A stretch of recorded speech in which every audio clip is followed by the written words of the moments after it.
So, ngayon naman, pupunta naman ako sa dermatologist para ipa-check itong mga lumalabas sa akin. Kasi, nung nawala si Mami is, lalo siyang na-enhance. Na-enhance siya, o, tinan mo. Hindi na siya normal. Tabi-tabi pa siya. Yan. So, I don't know kung, lahat na ng skincare, binili ko and everything. Wala pa rin. Pero, kaya syempre, hindi natin nangayaan yung ganyan. So, it's either gut or dermatologist. Let's go.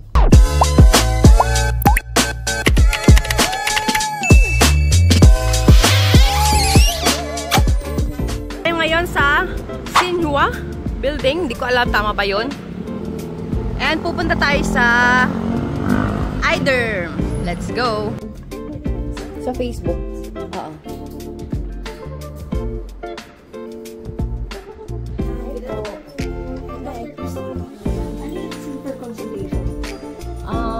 Yung skin ko kasi parang hindi siya normal. Okay. Hindi ka ba acne prone? Nung bata ko, hindi ako acne prone. Kasi wala talaga akong acne. Anong year ka nag-start pa? Nung 34 ako, kasi 35. 1 year ago lang? Oo. Okay. Ano yung mga ginagamit din yung mga product? Magamit ako na... Dami kong ginamit kasi akala ko makukuha siya ng gano'n eh. Siguro mga Skin 1004, Azelaic. Okay. Pero first time magpa-consult? First time magpa-consult kasi parang sabi ko, hindi ko na kaya. May kaya na kaya siya. Ano pwede kong kapain on how deep yung... So, kung nagsisistik ba to, medyo may lumalalim. Ano yung cystic? Yung may lumalalim sa ilalim na may nanat? Or ganito lang siya na bumps, mapula, masakit? Wala yung parang malalalim na... Hindi naman siya lumalalim. Ganda na yung pinaka-worst. Paumbok siya. Okay. Sige. So, nanak-wise, wala naman. Ano yung current na ginagamit mo yan? Salicylic. Okay. Na-cleanser? Lotion, cleanser, cream, ganun. Lahat. Oo. Lahat na naman salicylic. Oo. Okay. And then, ano yung mga nilalagay talaga specifically for acne? Nagpipimple patch? Minsan, parang may na-research pa ako na, siya, yung tabi-tabi, fungal acne. So, gumamit ako nung yung kahit... Yung Dr. Kaufman? Hindi, kahit yung Canesten? Alam mo yung ginagamit ko shampoo, yung Selsun Blue? Selsun Blue. Nilagay ko siya dito, tinatry ko pa yon, tapos anti-fungal. Okay. Baka mawala. So, itong 1 year na to, dito lang nandito? Kasi oo, dito. Dito okay. lang. Diyan lang pabalik-balik. Hair product, nagpalit ka ba? Hindi ako nagpapa-hair. Hindi. Like shampoo, shampoo? ganun, or same lang ever since? Wala ka namang tinry na bagong product sa hair? Wala naman. Same lang yung routine. May PCOS ka ba, ma'am? Dati meron. Dati hindi ako nag-mens. Pero kailan siya? Tapos, na-regular siya. Nagawan ko siya, sinabi ko siya, na may PCOS ako 2023. Tapos, 2024, okay na ako. Nag-pills? Or pina-ultrasound na sabi, okay naman, wala na, ganon? May mga binago sa akin eh.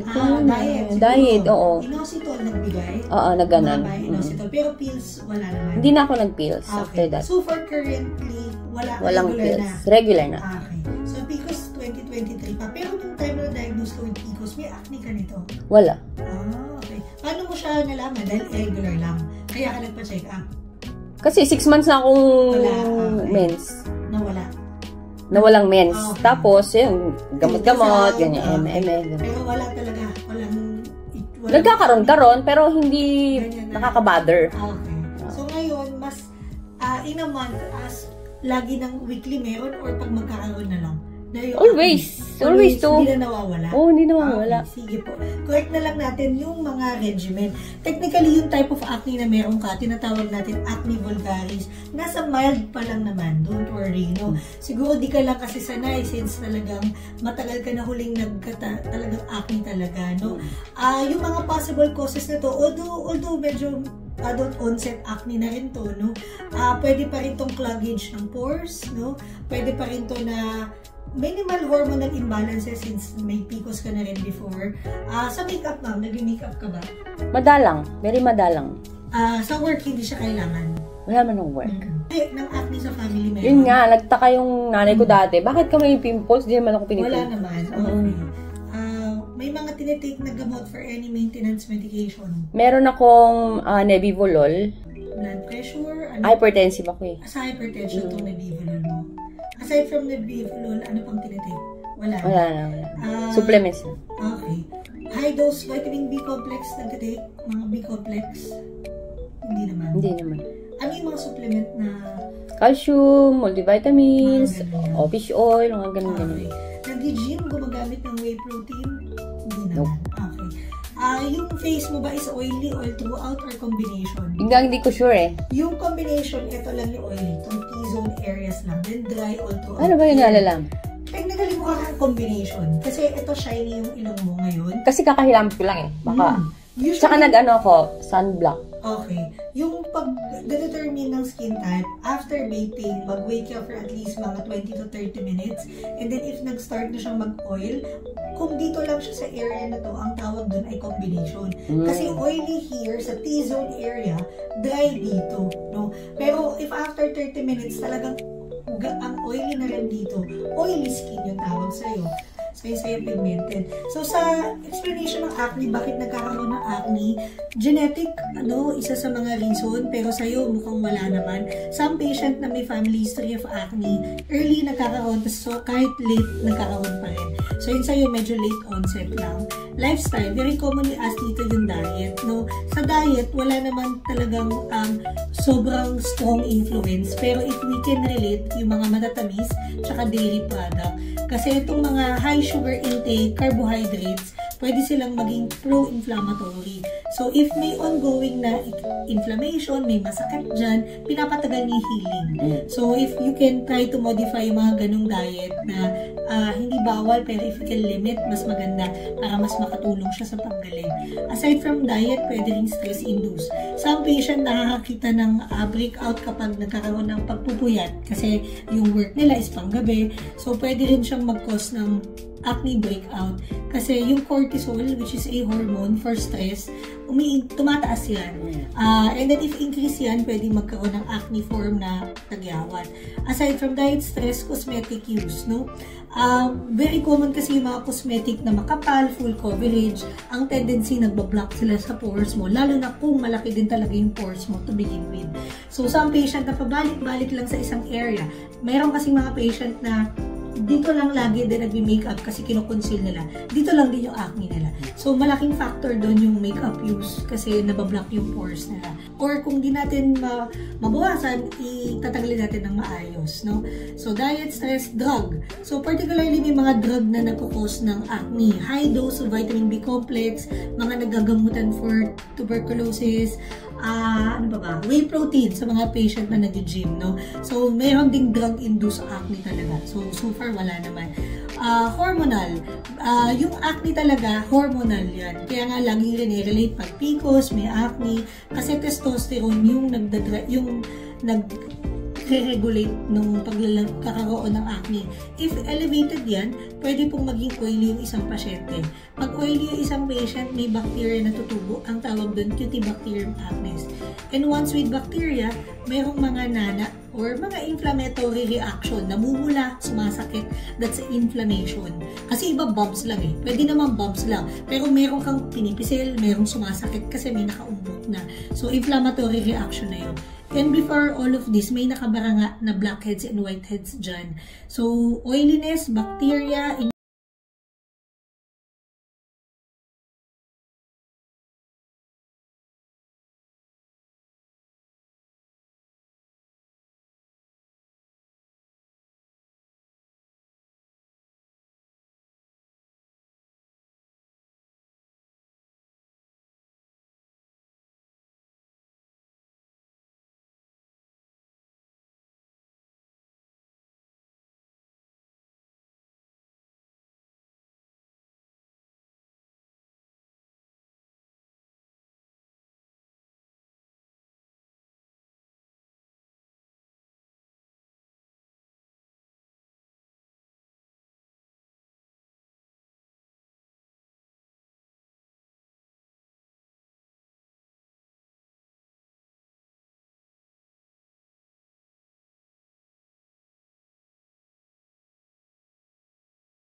zinc gluconate na laman ng Acnid. For the azelaic, ang role nito ma'am, anti-inflammatory. Technically,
option din naman if you want to start oral.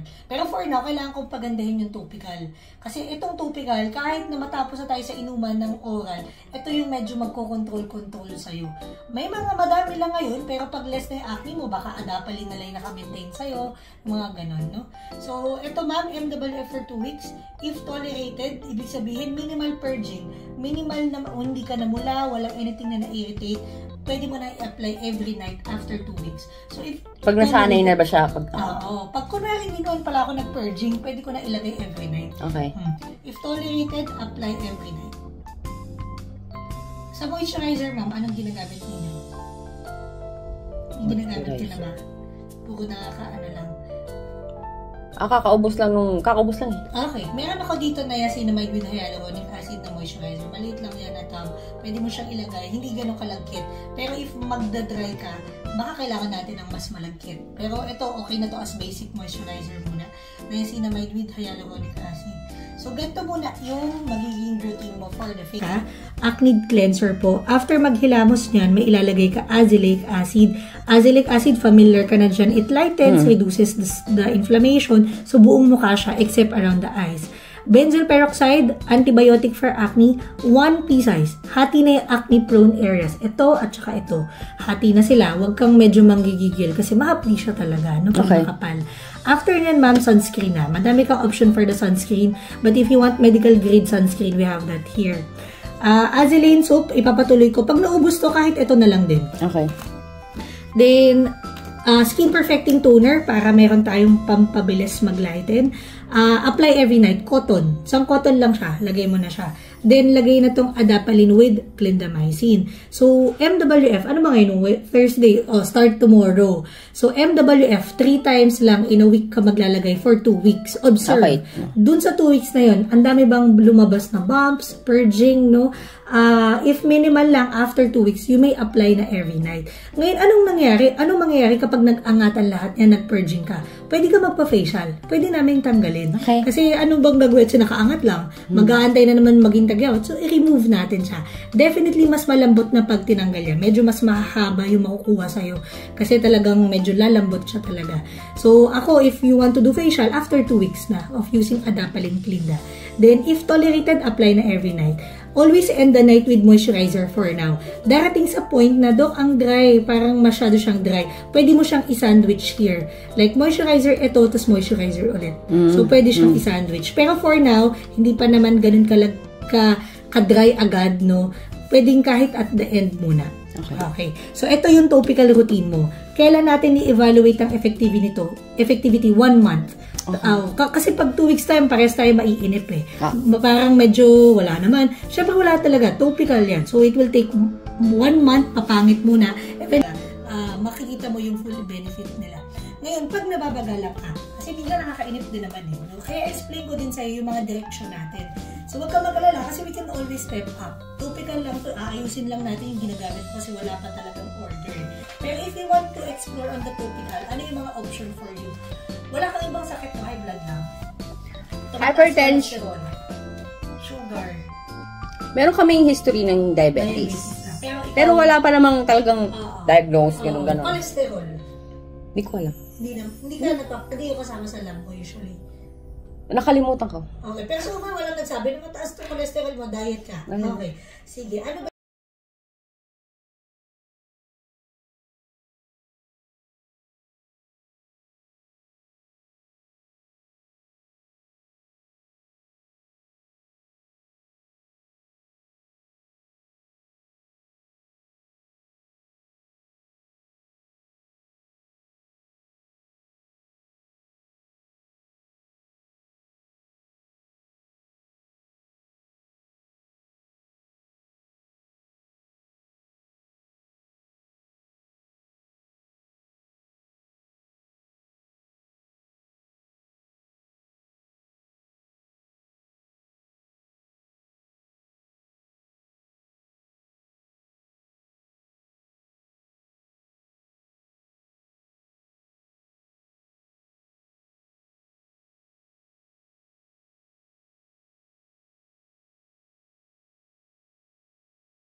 mag-impregnate. Hindi out of the question na agad to.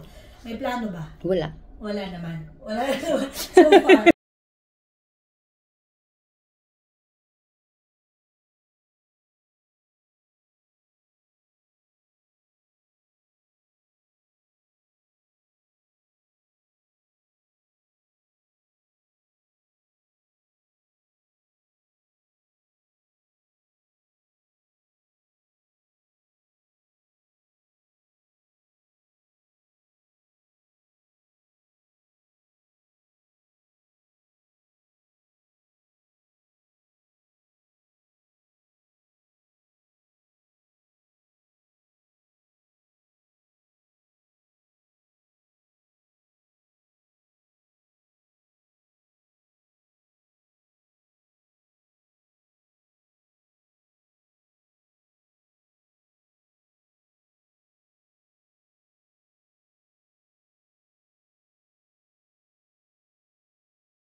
Zinc, fish oil, vitamin C, lactoferrin, lahat to mga to may role sa acne. Tapos nilagyan nila ng retinol na mababang point lang.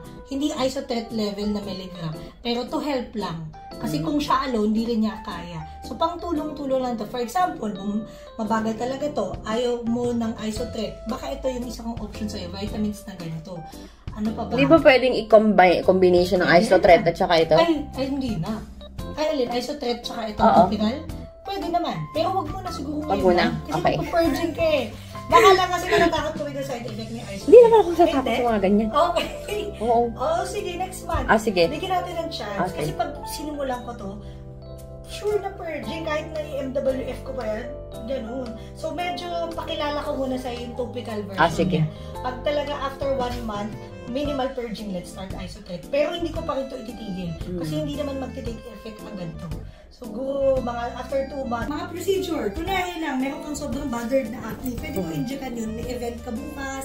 Talaga? Oo, mawawala siya agad. Ganun siya kabilis, no? So, eto, anytime yun. Ang tawag doon ay intralesional injection for Anong mga pimples yung dapat pinapa-inject? Mga ganito kalalaki, yan. Sakit yan? Yung masasakit pa Wala na, hindi na siya sumakit. Hindi na masakit. Pag meron kang masakit na malalim pa, yan, pwede ko siya injectan. Pero ito parang palipas na sila eh. Oh, Mas patubo na lang ulit. Atin mo muna mag-purging, tapos magpa-facial ka man. Okay. Ang dami pang mga patubo sa area. Ito, dito, mga bumps pa. So, antayin ko with adapalene clean na purging. Facial after 2 weeks. Blush lang, wala. Pula lang talaga yung face. Siguro nainitan siguro. Okay. Okay, harap lang. Thank you.